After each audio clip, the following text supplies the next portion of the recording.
What's going on, guys? Today we're going to review a dividend paying stock that is paying an 8.5% dividend.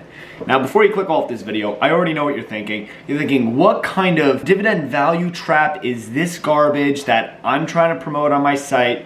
Just hear me out here, okay? Because I saw this article is actually on Google. I don't know if you guys get this, but if you go to Google on your phone and it has articles, because all of these different social medias are listening to us and trying to give us articles to read so they can pay advertisements. You know what I'm talking about. It was on Google, promoted on Google.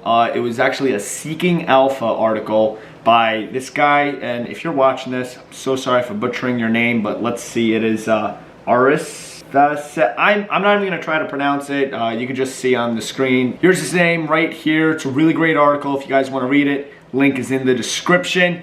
But let me give you the Spark Notes version. He's pretty much talking about an 8.5% dividend yield, and this is completely safe. He doesn't think that this is going to be some kind of value trap, and the proof is in the article. The article is really well constructed, and he does a great job explaining why this is actually a safe stock for that 8.5%. And before I tell you what stock it is, make sure to smash that like button and subscribe to my channel. But let's jump over to the article and let's see exactly what stock he's talking about.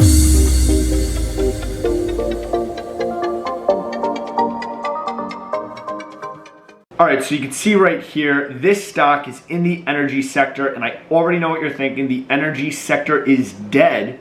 And that's pretty much what he's saying in this article. He said that this is the end of the energy market as we know it, which, yeah, I would kind of agree with that. But Kinder Morgan, ticker symbol KMI, is the one exception. Now, it has not escaped the sell-off, but because of that, it is now offering a very high dividend yield of 8.5%.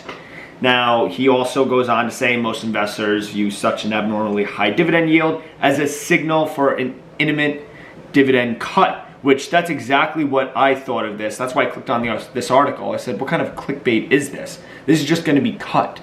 But I kept reading through and I thought, you know what? Maybe this guy has a point.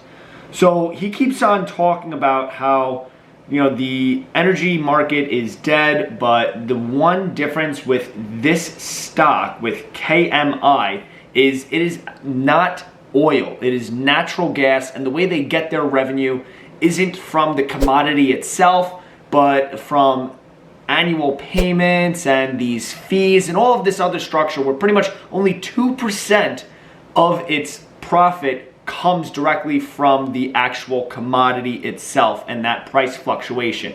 So even though the commodity was really cheap, oil was really cheap during the coronavirus, that really didn't affect them that much, or at least it didn't affect their profits, which is huge. Now, I know what you might be thinking, and he does address this in the article if you keep scrolling down to growth prospects, and this chart right here, he talks about how people are going over to renewable energy. There's actually a huge milestone that recently happened, and this renewable energy company, ticker symbol NEE, called Next Era, surpassed ExxonMobil in market cap. That is major. That's really shown this push for renewable energy. So you might be thinking, why is KMI different? And that's because it is natural gas. And I did not know this before the article, but natural gas is actually 50 to 60% more environmentally friendly than crude oil. And that's the major difference. And I found this quick article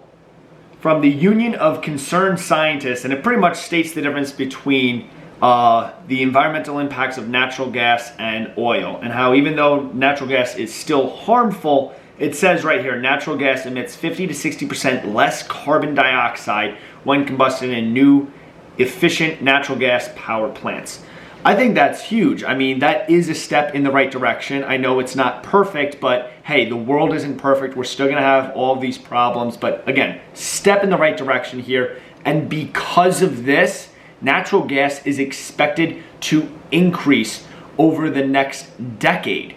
So this is huge for KMI. They don't have to worry about ever going away. They don't have to, well, at least in the foreseeable future, they don't need to worry about them having to consolidate or people no longer using their products. They're in a completely different playing field than companies like ExxonMobil and companies that use crude oil. So how do we know that this isn't a value trap? And pretty much in the lower part of his article, in the dividends section, he talks about how numerous companies in the energy sector have cut their dividends this year due to the impact of the pandemic on their business.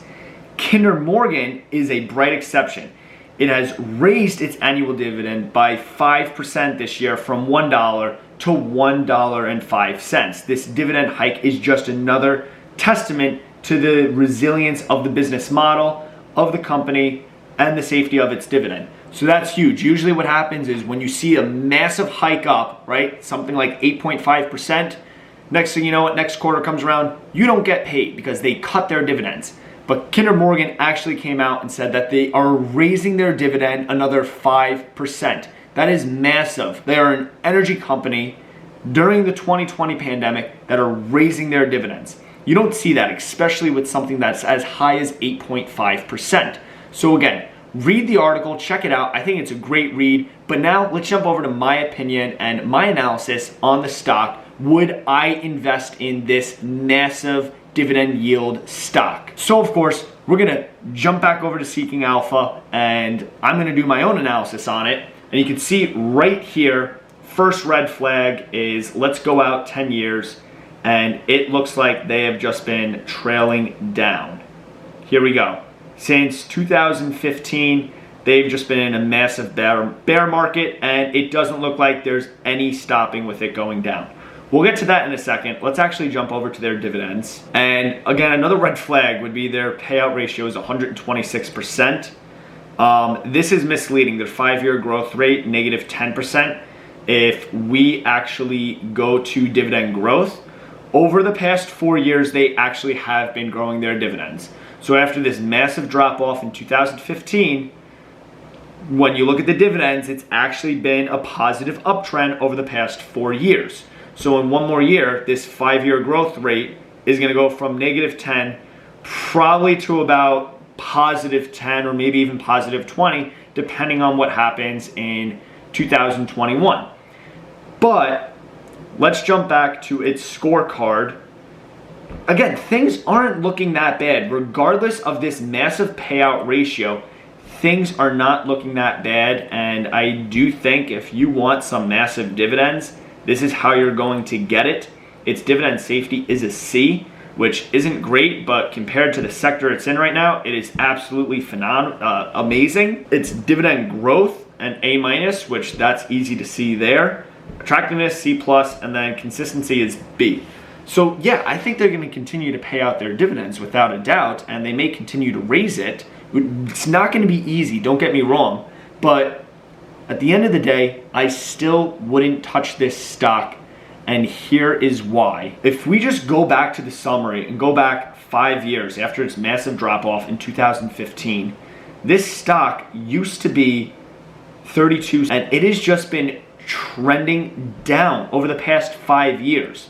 If we go back to its max, I don't know if this was its IPO, probably not, but Seeking Alpha brings us all the way back 10 years. And you could just see that, yeah, it was kind of chopping around from 31 all the way up to 42. So it really didn't do much upward momentum, and now it's just crashing and burning in value.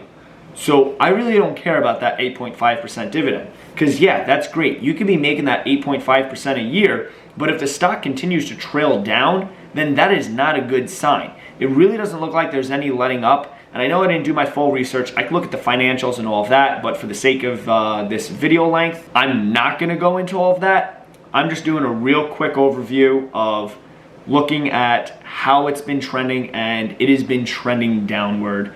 I mean, a lot of people may jump in and say, well, that's how value stocks work, and this is a great time to jump in for a nice value stock because it's gonna bounce back up and it's go up to $40.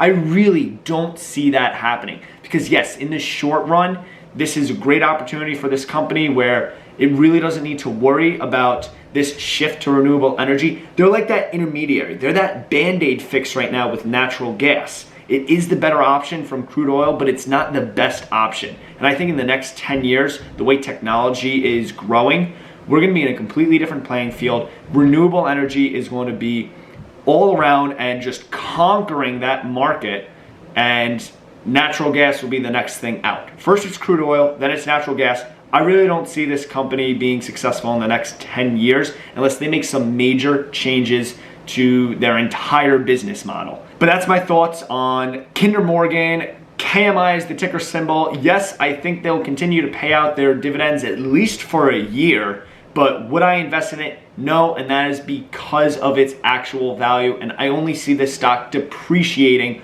over the course of the next couple of years or the next decade. But let me know what you guys think. Would you ever touch this kind of stock? What are your thoughts on the article? Again, I thought it was a great read, but again, I would not touch this stock. I am not bullish on it at all, and that's where I'm leaving it at. You guys rock. I'll see you in the next one.